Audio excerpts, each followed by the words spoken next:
नमस्कार, मैं हूं निखिल अवस्थी और आप देख रहे हैं दिव्य हिमाचल टीवी। आइए शुरू करते हैं आज का न्यूज बुलेटिन मेन हेडलाइंस के साथ।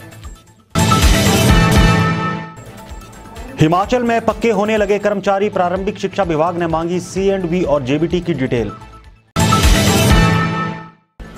स्कूलों में 1 जनवरी से छुट्टियां, पर वैक्सीन लगाने के लिए बुलाए जा सकते हैं बच्चे। शिक्षा विभाग में 6 साल बाद JBT प्रमोट, बने हेड टीचर, नए साल से पहले सरकार का बड़ा तोहफा। अटल टनल बिजली लाइन का रिकॉर्ड, शिमला तलब तार बिछाने में गड़बड़ी की जांच तेज। हिमाचल में NH के लिए स्पीड तय, 65 किलोमीटर प्रति घंटा की रफ्तार से दौड़ेंगी गाड़ियां। दिल्ली भेजे सैंपल की रिपोर्ट नेगेटिव, नए वेरिएंट ओमिक्रॉन पर हिमाचल के लिए राहत भरी खबर। हिमाचल में 2 जनवरी तक मौसम साफ, बारिश बर्फबारी के कोई आसार नहीं।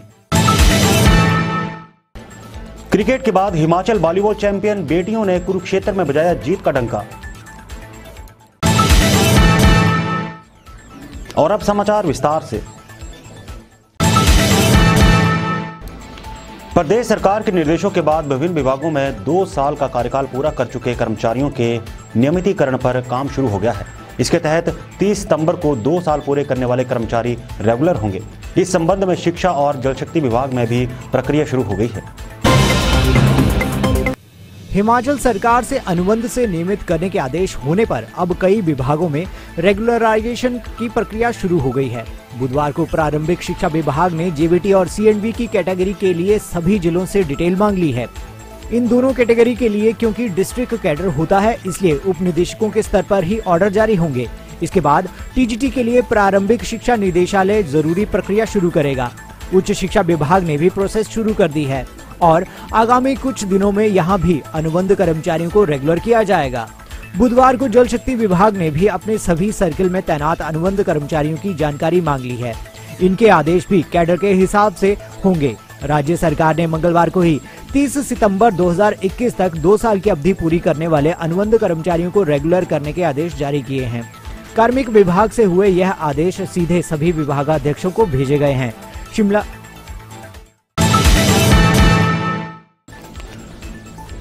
दिव्य हिमाचल के सभी दर्शकों और पाठकों को बताना चाहेंगे कि आज दिव्य हिमाचल का 25वां स्थापना दिवस है।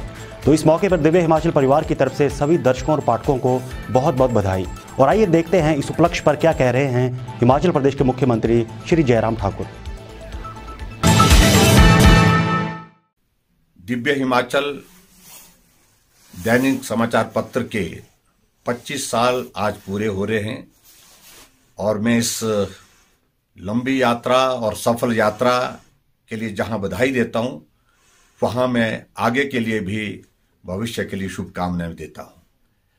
मुझे इस बात की प्रसन्नता है कि दिव्य हिमाचल जैसे छोटे से प्रदेश में एक पहल थी और उस पहल के अंतर्गत अपना पेपर, प्रदेश का पेपर निकालना सफल होंगे नहीं होंगे, इस बात को लेकर के कई तरह की पेचीदगियां बीच में थी, लेकिन कठिन परिश्रम और मेहनत के साथ इस समाचार पत्र की शुरुआत होने के पश्चात ये सफर लगातार चलता रहा और रुका नहीं। और हिमाचल प्रदेश में आज हम जहां भी जाते हैं, गांव में दिव्य हिमाचल हमको गांव के दूर दराज के इलाके में भी मिलता है।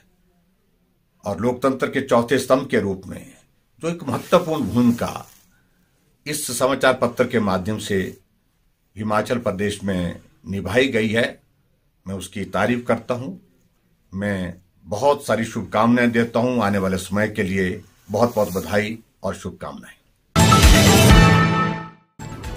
कोरोना के बढ़ते खतरे को देखते हुए केंद्र ने 15 से 18 साल के बच्चों को वैक्सीन लगाने का ऐलान किया है। हिमाचल में भी 3 जनवरी से वैक्सीन लगनी है। हालांकि प्रदेश के ग्रीष्म और शीतकालीन स्कूलों में 1 जनवरी से अवकाश रहेगा, लेकिन वैक्सीन के लिए बच्चों को स्कूल बुलाया जा सकता है। राज्य के सरकारी स्कूलों में भले ही 1 जनवरी से विंटर वेकेशन शुरू हो जाएंगी, लेकिन बच्चों को स्वास्थ्य विभाग के निर्देशों के अनुसार वैक्सीन लगाने के लिए स्कूल बुलाया जा सकता है। केंद्र से बच्चों के लिए वैक्सीन लगाने के आदेश के बाद शिक्षा विभाग ने ये फैसला लिया है। प्रदेश में 15 से 18 साल के बच्चों को 3 जनवरी से वैक्सीन लगनी है। हालांकि छुट्टियों में कोई बदलाव नहीं किया गया है। इसमें कहा गया है कि छुट्टियों का 46 दिन का जो शेड्यूल बनाया गया है वही पहले की तरह जारी रहेगा, लेकिन स्कूल प्रबंधन की ये जिम्मेदारी रहेगी कि बच्चों को वैक्सीनेशन केंद्र तक जाने के लिए गाइड करें। इसके साथ ही यदि स्वास्थ्य विभाग बच्चों को वैक्सीन के लिए अवकाश में बुलाने के लिए कहता है तो बच्चों को स्कूल बुलाकर वैक्सीन लगाई जा सकती है। स्वास्थ्य सचिव ने इस बारे में कल सभी जिलों के डीसी और उच्च शिक्षा विभाग के उपनिदेशकों के साथ एक बैठक बुलाई है। उसमें वैक्सीन का शेड्यूल तय होगा। इस बारे में उच्च शिक्षा निदेशक डॉक्टर अमरजीत शर्मा की ओर से सभी स्कूलों को निर्देश जारी किए गए हैं। 6 साल बाद जेबीटी को हेड टीचर प्रमोट कर सरकार ने नए साल का तोहफा दिया है। ऐसे में जेबीटी भी अपनी पदोन्नति से काफी खुश है। अब इस प्रमोशन से जेबीटी के 90 पद भरने की प्रक्रिया शुरू होगी ताकि स्कूलों में अध्यापकों की कोई कमी न रह जाए। शिक्षा विभाग में जेबीटी से हेड टीचर बनने का रास्ता साफ हो गया है। प्रदेश सरकार ने जेबीटी को करीब 6 वर्ष बाद हेड टीचर प्रमोट करके नव वर्ष से पहले बड़ा तोहफा दिया है। ऐसे में जेबीटी भी अपनी पदोन्नति से काफी खुश है। वर्ष 2015 के बाद कोई भी जेबीटी हेड टीचर प्रमोट नहीं हुआ है। हमीरपुर जिला में 132 जेबीटी में से 128 शिक्षकों को हेड टीचर प्रमोट किया गया है। अगर ये सभी जेबीटी हेड टीचर प्रमोट हो जाते हैं तो जल्द ही जेबीटी के 90 पदों को भरने की प्रक्रिया शुरू की जाएगी ताकि स्कूलों में अध्यापकों की कोई कमी न रह जाए।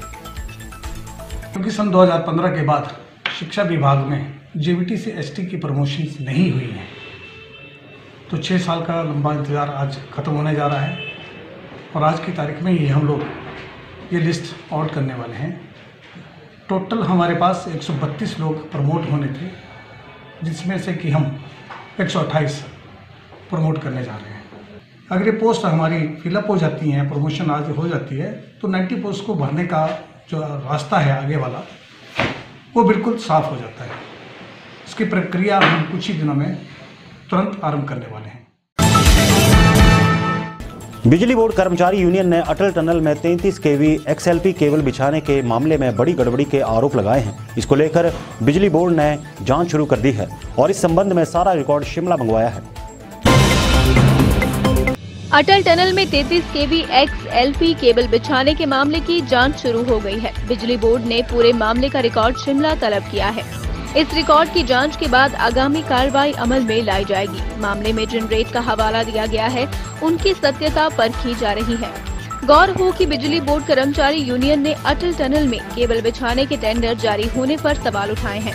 कर्मचारी यूनियन के प्रदेश अध्यक्ष कुलदीप सिंह खरबाड़ा ने कहा कि अटल टनल में बिछाई जाने वाली XLP केबल BRO मुहैया करवा रहा है। इस केबल को सिर्फ प्लास्टिक पाइप में डालकर बिछाने का टेंडर 23,60,000 रुपए में किया गया है। इस केबल में लगने वाली टर्मिनेशन किट की कीमत लगभग 18,000 रुपए है, लेकिन टेंडर में प्रति टर्मिनेशन किट लगाने का 1,25,000 रुपए दिया गया है। इसके साथ ही 30,000 रुपए की कीमत के स्टेट जॉइंट को लगाने का 1,35,000 रुपए प्रति जॉइंट के हिसाब से टेंडर में अवार्ड किया गया है। उधर बिजली बोर्ड के प्रबंधन निदेशक पंकज डडवाल ने कहा कि मामला उनके ध्यान में आया है। इस मामले में निष्पक्षता से कार्रवाई की जाएगी। इस संबंध में फील्ड से साक्ष्य मांगे गए हैं। हिमाचल में बन रहे NH के लिए केंद्र सरकार ने टॉप स्पीड तय कर दी है। इसके अनुसार भारी वाहनों के लिए स्पीड लिमिट 40 जबकि छोटे वाहनों के लिए स्पीड लिमिट 65 किलोमीटर प्रति घंटा रहेगी। इससे अधिक रफ्तार से गाड़ी चलाने पर कार्रवाई अमल में लाई जाएगी।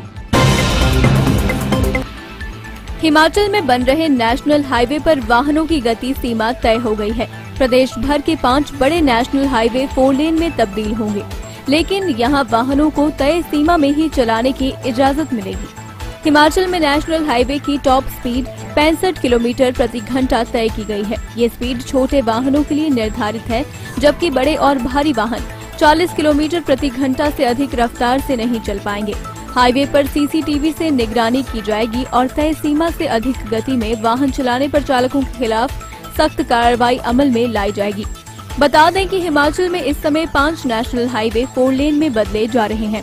इनमें शिमला परवाणु, पिंजौर बद्दी नालागढ़, शिमला मटौर, कीरतपुर मनाली और मंडी पठानकोट NH शामिल हैं। इन हाईवे पर ज्यादातर तीखे मोड़ सीधे करने की कोशिश की गई है, लेकिन 100% सुधार नहीं हो पाया है। हाईवे में तीखे मोड़ के अलावा एक तरफ को गहरी खाई भी है। इन तमाम बातों को देखते हुए NHAI ने हिमाचल के सभी हाईवे में वाहनों की गति सीमा तय की है। हिमाचल से दिल्ली भेजे गए कोरोना के नए वेरिएंट ओमिक्रॉन के 8 मामलों में से 3 की सैंपल रिपोर्ट आ चुकी है। मंडी जिला के 3 लोगों की सैंपल रिपोर्ट ओमिक्रॉन नेगेटिव पाई गई है। फिलहाल ओमिक्रॉन पर हिमाचल के लिए राहत भरी खबर है। ओमिक्रॉन पर हिमाचल के लिए राहत भरी खबर है। हिमाचल से दिल्ली के लिए जीनोम सीक्वेंसिंग के लिए भेजे गए 8 मामलों में से 3 सैंपल की रिपोर्ट आ चुकी है। मंडी जिला के 3 लोगों की सैंपल रिपोर्ट ओमिक्रॉन नेगेटिव पाई गई है। हालांकि बाकी लोगों की रिपोर्ट अभी आना बाकी है। हिमाचल प्रदेश में फिलहाल अभी तक एक ही मामला ओमिक्रॉन का आया है। गत रविवार को कनाडा से आई एक महिला की रिपोर्ट ओमिक्रॉन पॉजिटिव पाई गई थी। यह महिला बीमारी से रिकवर हो चुकी है। ऐसे में हिमाचल में ओमिक्रॉन का एक्टिव केस कोई नहीं है। स्वास्थ्य विभाग से प्राप्त जानकारी के अनुसार भारत सरकार द्वारा साझा की गई सूची के अनुसार गत 20 नवंबर से अब तक 2266 अंतर्राष्ट्रीय यात्री राज्य में आ चुके हैं। हिमाचल में न्यू ईयर सेलिब्रेशन के लिए पहुंचे सैलानियों को बर्फ का दीदार नहीं हो पाएगा। मौसम की बेरुखी के चलते विभाग ने 2 जनवरी तक मौसम साफ बताया है।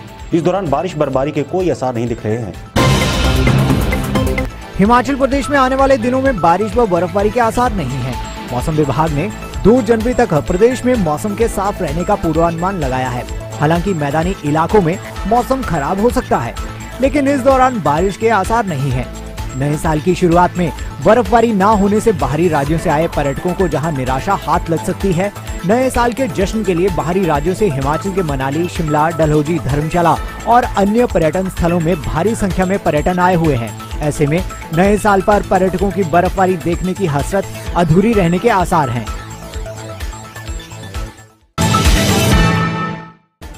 हिमाचल के सपूतों के लिए नेशनल क्रिकेट चैंपियन बनने के बाद बेटियों ने प्रदेश को नॉर्थ जोन वॉलीबॉल विजेता बनाया है। कुरुक्षेत्र में हुई इस प्रतियोगिता में हिमाचल की महिला खिलाड़ियों ने धाकड़ टीमों को पटकनी देकर ये बड़ा खिताब जीतने की पटकथा लिखी। क्रिकेट के बाद हिमाचल की वॉलीबॉल टीम ने अपने नाम का डंका बजाया है। इस बार बेटियों ने दमदार प्रदर्शन कर उत्तर क्षेत्रीय अंतर विश्वविद्यालय वॉलीबॉल प्रतियोगिता जीती है। कुरुक्षेत्र में हुई इस प्रतियोगिता के फाइनल में HPU की टीम ने फाइनल मुकाबले में मेजबान कुरुक्षेत्र को हराकर ट्रॉफी अपने नाम की। इससे पहले 2019 में भी प्रदेश की टीम इस प्रतियोगिता पर कब्जा जमा चुकी है। इस मौके पर कुलपति आचार्य सिकंदर कुमार से उन्होंने भेंट की। कुरुक्षेत्र में डंका बजाने के बाद टीम भुवनेश्वर में होने वाली राष्ट्रीय प्रतियोगिता की तैयारियों में जुट गई है। और अब चलते चलते निरमंड में तेंदुए ने नोच खाया प्रवासी, सड़क से 60 फुट घसीटता ले गया आदमखोर। मनाली में मास्क ना पहनने पर कटेगा 5,000 रुपए का चालान, पर्यटकों को सख्त हिदायत। बरमाणा के खारसी में सड़क किनारे खड़ा ट्रक चोरी, ड्राइवर ने दर्ज करवाया केस। और SJVNL अरुणाचल में निवेश करेगा 60,000 करोड़, 5,097 मेगावाट जल विद्युत के दोहन के लिए जल्द साइन होगा MOU। तो चलिए आज के लिए बस इतना ही, और देखना न भूलें शिमला से 9 बजे हमारा विशेष लाइव प्रसारण।